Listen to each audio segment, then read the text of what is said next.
नमस्कार, सभी का संस्कृत गुरुजी चैनल पर स्वागत है। हम संस्कृत कारक पढ़ रहे थे। कारक में हमने व्युत्पत्ति, परिभाषा, भेद और कर्ता कारक को पढ़ लिया है। आज हम जो कर्म कारक है अपना दूसरा, उसके बारे में यहाँ पर पढ़ेंगे। तो देखिए, शुरुआत करते हैं। कर्म कारक, पहले तो किसे कहेंगे कर्म कारक?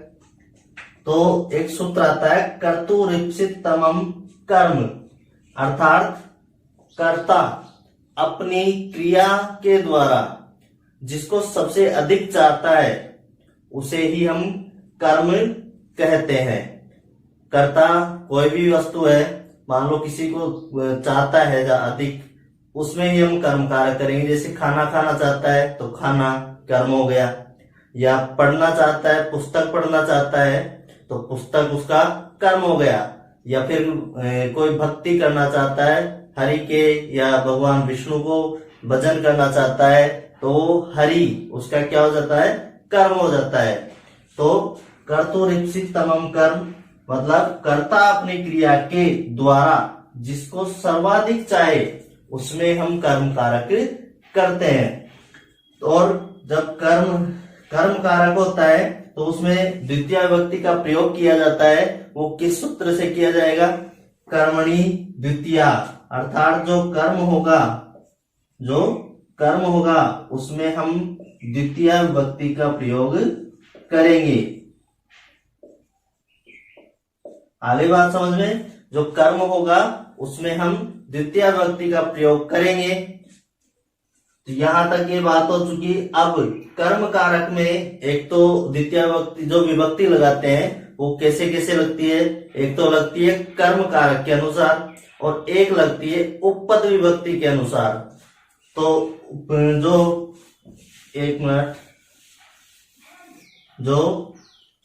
कर्म कारक के अनुसार विभक्ति लगेगी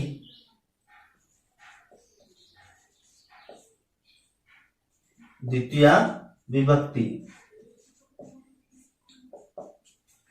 ये तो इसके अनुसार लग जाएगी भाई, जो कर्ता अपने क्रिया के द्वारा जिसको चाहेगा उसमें लग जाएगी। लेकिन दूसरी एक और होती है उपपद विभक्ति, इसमें भी द्वितीय लगाएंगे, पर कहाँ लगाएंगे, कब लगाएंगे? कोई विशेष शब्द हमें वाक्य में दिखाई दे, द्वितीय विभक्ति का कोई विशेष शब्द हमें दिखाई दे तो उसमें हम कौन सी विभक्ति लगाएंगे? द्वितीय विभक्ति। कर्म कारक उसमें माना जाएगा। जैसे कि इसका उदाहरण लेते हैं, राम है पुस्तकम पठति, ठीक है। अब इसमें राम जो करता है वो क्रिया कर रहा है पढ़ने की, लेकिन सबसे अधिक किसको चाह रहा है? पुस्तक को पढ़ना चाह रहा है। भाई वो अगर चाहता तो अखबार भी पढ़ सकता था, या कुछ और कहानी की बुक भी पढ़ सकता था, कुछ भी पढ़ सकता था, लेकिन वो क्या पढ़ना चाह रहा है? पुस्तक पढ़ना चाह रहा है। तो जिसको वो सबसे अधिक चाहेगा हम उसमें कर्म कारक करेंगे, और कर्म कारक में कौन सी विभक्ति लगेगी? द्वितीय विभक्ति। तो इस पुस्तक में कौन सी विभक्ति लगी हुई है? द्वितीय विभक्ति। अब जैसे उपपद विभक्ति है, तो जैसे मान लो इस शब्द होते हैं अभितय, परितय, समया, निक्सा, ये सारे शब्द किसमें आएंगे? उपपद विभक्ति में। तो जैसे विद्यालयम परितः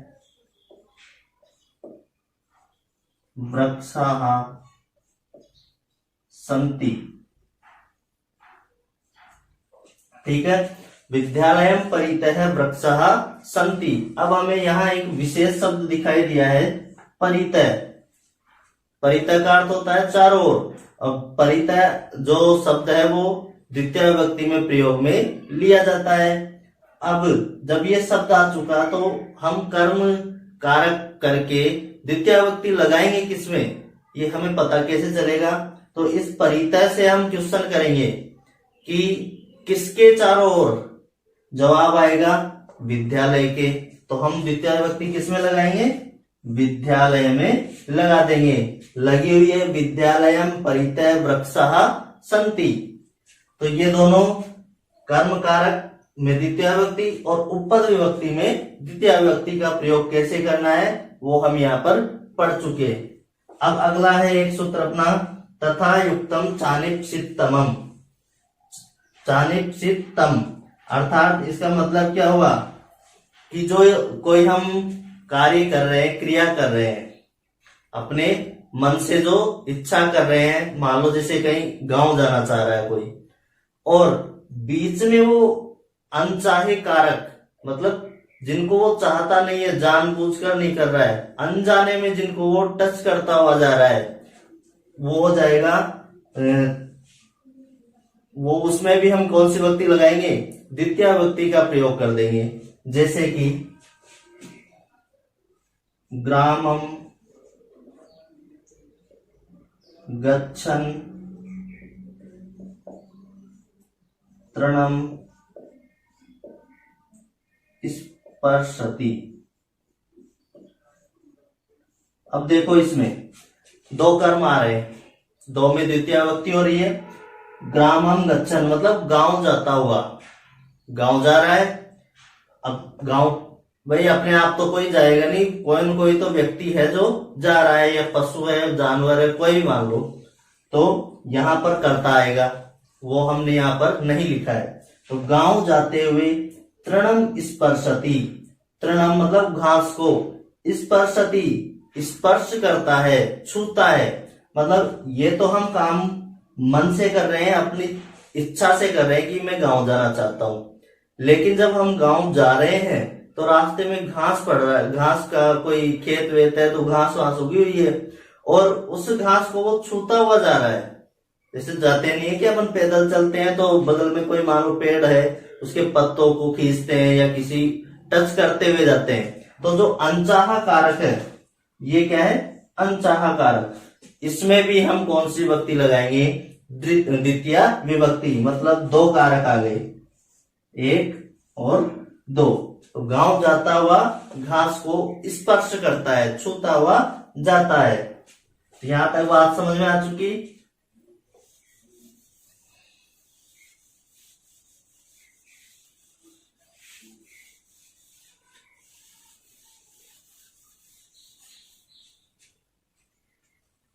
अब अगला है,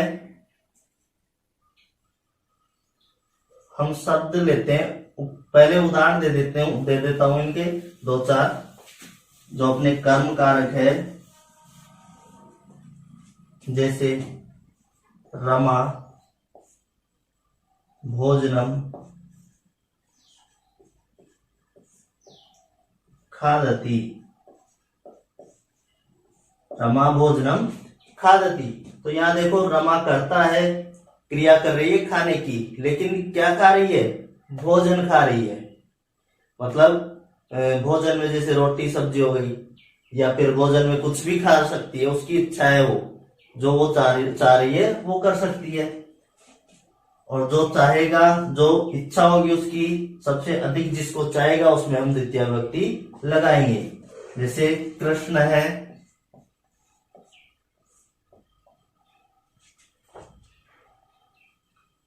जलम पिबती। कृष्ण है जलम पिबती। यहां पर करता है कृष्ण, पिबती मतलब पीता है। क्या पीता है? जल, जलम। तो इसमें हम द्वितीय विभक्ति लगा रहे हैं, क्योंकि कृष्ण पीने में, जो पीने की क्रिया है उसमें सबसे अधिक चाह रहा है जल को।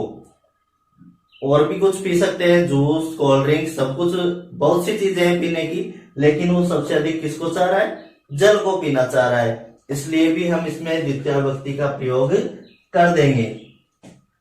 जैसे मान लो और रमेश है,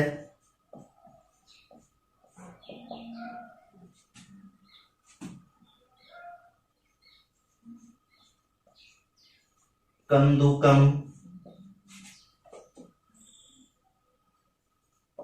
आनयति या नयति। रमेश है कंदुकम नयति, रमेश गेंद लेता है, नयति लेता है, तो रमेश क्रिया कर रहा है लेने की, और क्या लेने की, कंदुकम मतलब गेंद, बॉल लेने की इच्छा कर रहा है। अगर वो चाहता तो कुछ मार्केट में बहुत सी चीजें मिलती है, कपड़े ले लेता और कुछ किताबें ले लेता, फल फ्रूट ले लेता, पर वो सबसे अधिक चाह रहा है गेंद को, बॉल को। तो इसमें हम क्या करेंगे, द्वितीय विभक्ति का प्रयोग करेंगे। तो इसमें तो हो जाएगी द्वितीय, और जो कि क्या है कर्म, ये है अपना कर्ता और ये है क्रिया। तो ये सिंपल तरीके से हमने जो कर्म कारक है उसके उदाहरण देख लिए। डायरेक्ट कर्म कारक हो और उसमें द्वितीय विभक्ति कैसे करें, तो उसके उदाहरण हमने देख लिए हैं। जो सबसे अधिक चाहेगा उसमें कर देंगे द्वितीय विभक्ति का प्रयोग। अब जो उपपद विभक्तियां हैं वो अभी नेक्स्ट जो क्लास रहेगी कल के लिए उसमें डालेंगे। तो तब तक इस वीडियो को अच्छे से देखना, और जो पीछे 2 वीडियो डल चुके हैं इसके कारक की शुरुआत, परिभाषा, व्युत्पत्ति इनके, और दूसरा जो कर्ता कारक है उसके, इन सबको आपको अच्छे से देखना है यहाँ तक। और जो समझ में नहीं आता है वो आप कमेंट में लिख सकते हो, जो नेक्स्ट क्लास रहेगी उसमें मैं आपको और अच्छे से समझा दूंगा। धन्यवाद, शुभ दिन।